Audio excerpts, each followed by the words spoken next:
دوسرا بوقت وصال جس کا تھوڑا سا اشارہ، لیکن میں چاہتا ہوں اس پر ذرا سے کھل کے کلام کریں، کیونکہ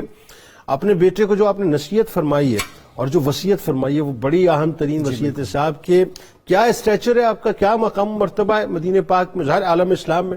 لیکن جاتے جاتے جو آپ کو فکر لگی ہوئی تھی وہ کیا لگی ہوئی تھی، وہ ذرا ضرور بتائیے۔ حضرت